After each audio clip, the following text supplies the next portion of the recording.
PGA Tour bombshell. Rory McIlroy rejects Rolapp's forced microphone mandate. This isn't clickbait. It's a full-blown player revolt. The most loyal player in PGA Tour history just told the new CEO exactly where he stands. And the fallout is just beginning. And honestly, the sheer arrogance of it makes my blood boil. Regular golf fans are just trying to enjoy the game without constant commercial breaks. Yet these country club elites are whining about wearing a tiny microphone? It's a perfect snapshot of everything wrong with modern golf. People running the show care more about content than competition, and the players are too spoiled to see the bigger picture. What a joke! But look past the surface outrage. Rory McIlroy isn't just throwing a tantrum, he's drawing a line in the sand that could reshape the PGA Tour forever.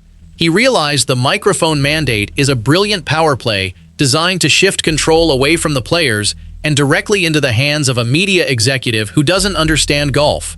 Let me show you exactly what this fight is really about and why Rory's no might be the most important word spoken in golf this decade.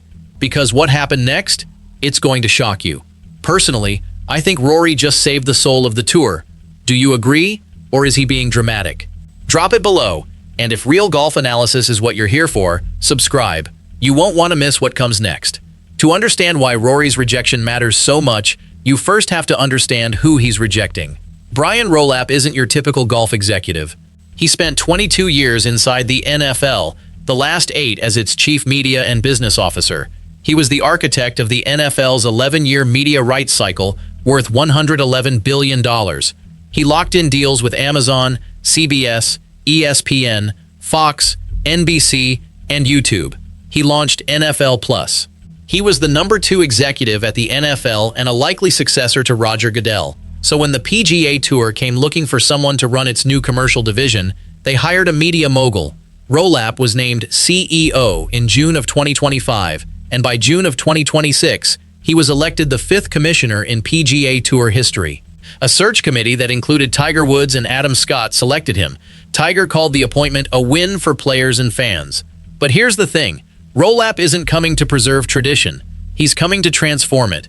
His entire career has been about maximizing media value.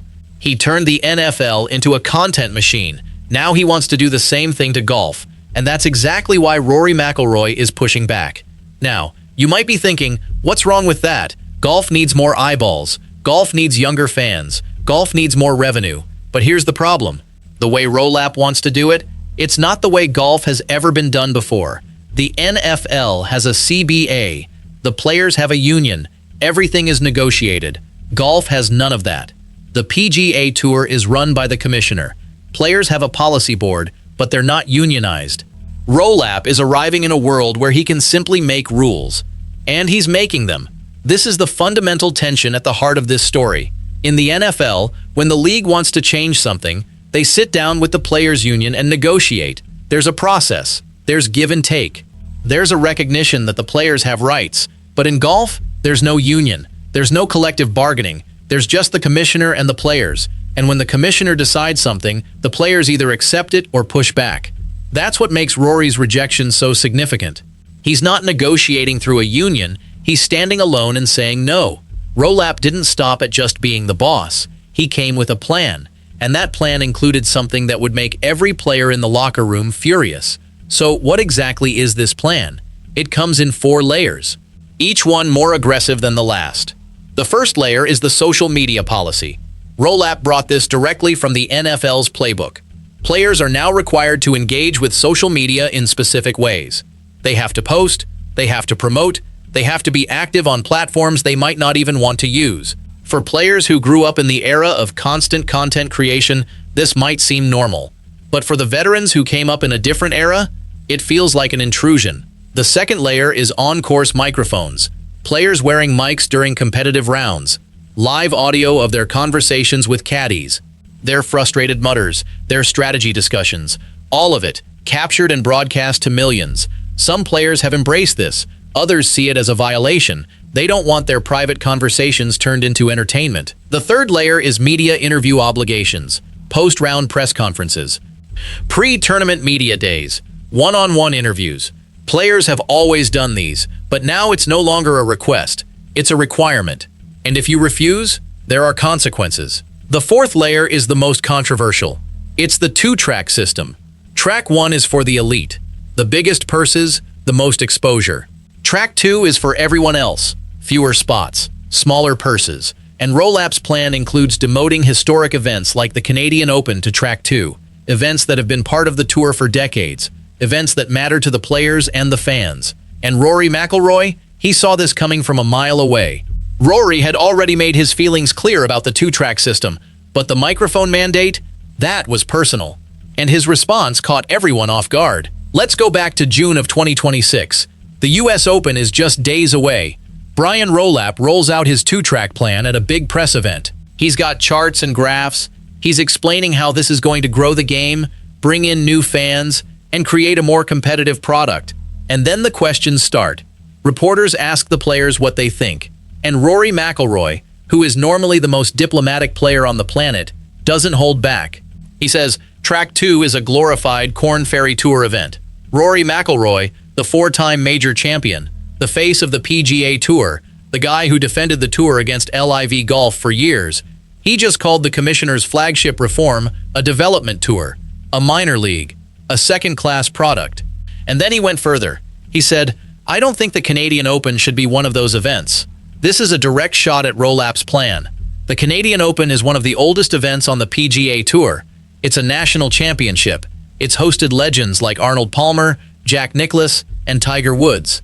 And Rory is saying, you're going to demote this event? Absolutely not. Rolapp had to respond. He fired back. The Challenger Series is not a glorified Korn Ferry Tour. It's a different structure. He tried to reframe it. He tried to make Rory sound like he didn't understand the plan.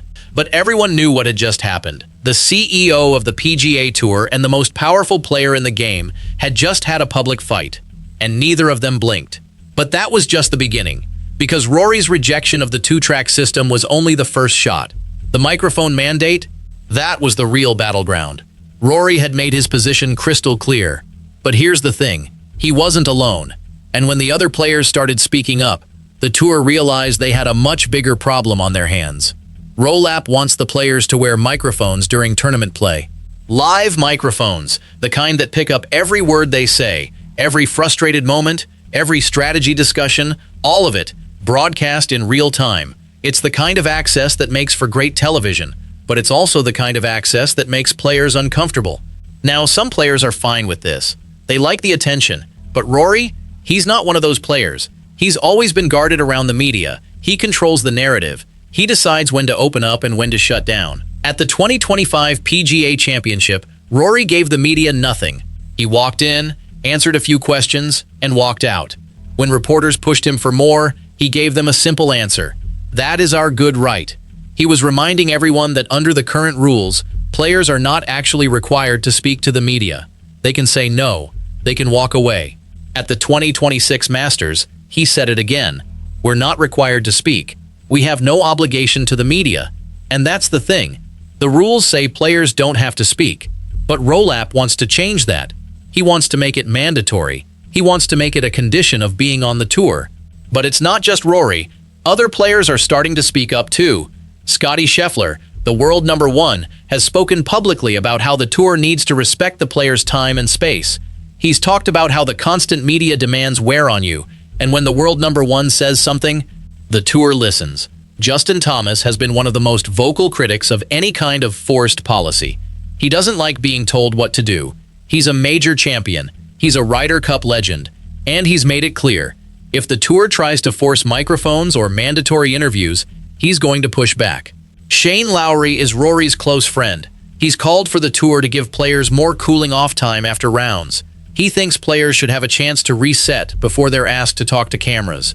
Collin Morikawa has also had his moments. He's a major champion.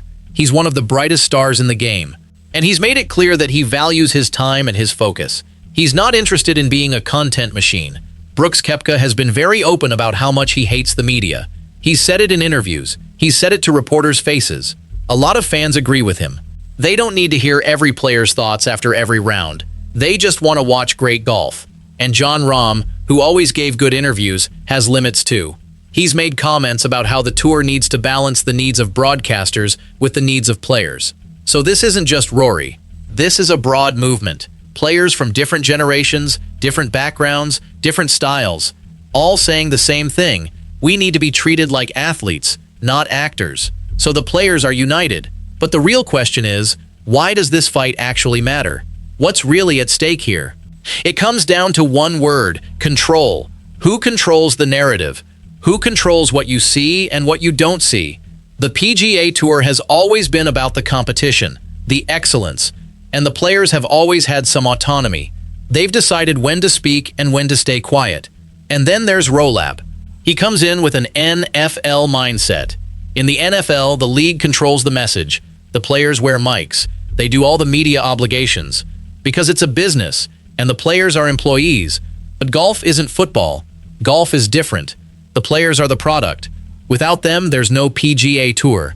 And when the players feel like they're being turned into content creators instead of athletes, they push back. So what's really at stake? The soul of the PGA Tour.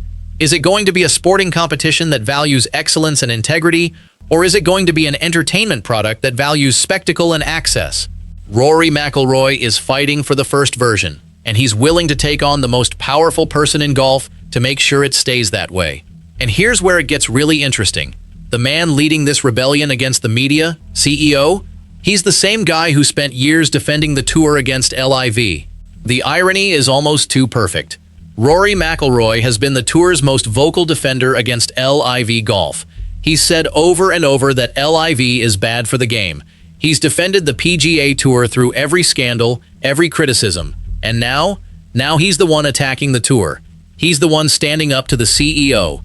He's the one telling the management they're wrong. So why did he switch? Simple. He always defended the tour as an institution. The players, the history, the competition. He never defended the management. He never defended a media guy who doesn't understand golf. He was loyal to the game, not to the CEO. And now that the CEO is threatening the game, Rory's loyalty has shifted. He's fighting for the players. He's fighting for what makes golf special. And here's the twist.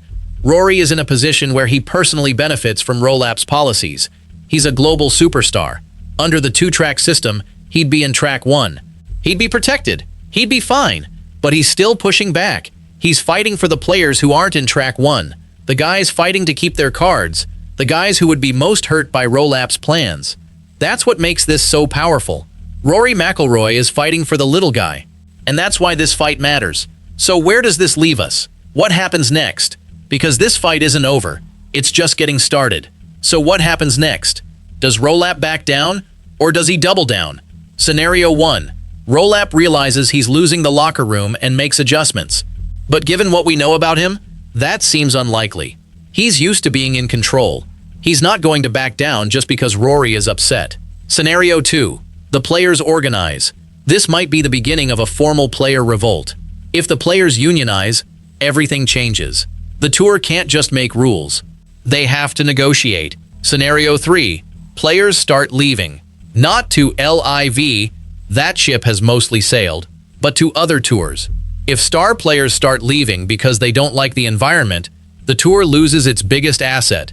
And here's the thing. Brooks Koepka has already come back to the tour. But the terms are tough. He has to pay his own way to play in the big events. He doesn't get equity. It's not a warm welcome. But if Rolapp makes the tour less attractive, you might see more players asking the same questions they asked when LIV was poaching talent. This is the real battle.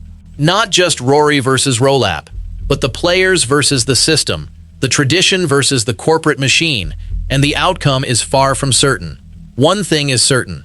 The days of players quietly accepting whatever the tour tells them are over, and Rory McIlroy just made sure everyone knows it. So let's bring this all together. A media executive from the NFL came to run the PGA Tour. He brought a plan to turn the players into content machines. He wanted to control what they say, when they say it, and how they interact with the world. And Rory McIlroy said no. He rejected the two-track system. He rejected the microphone mandate. He rejected the idea that players should be puppets. He did it publicly. He did it forcefully. He did it in a way that left no doubt about where he stands. And he's not alone. Other players are speaking up. The locker room is united. This isn't about a tiny microphone. It's about who controls the game of golf. Is it the players who compete? Or is it the executives who sell? Is it the traditions of the sport? Or is it the demands of the broadcasters? Rory McIlroy is fighting for the players. He's fighting for the integrity of the game. And he's fighting against a system that treats athletes like actors. Whether he wins or loses, one thing is clear. The PGA Tour will never be the same. The players have a voice, and they just showed everyone that they're willing to use it. Rory McIlroy said no to the microphone. But what he really said no to is a future where players are just puppets for media executives. And whether he wins this fight or not, he just reminded every golfer on earth what the game is really about: integrity, autonomy, and the courage to speak up. That's a legacy no Grand Slam can buy.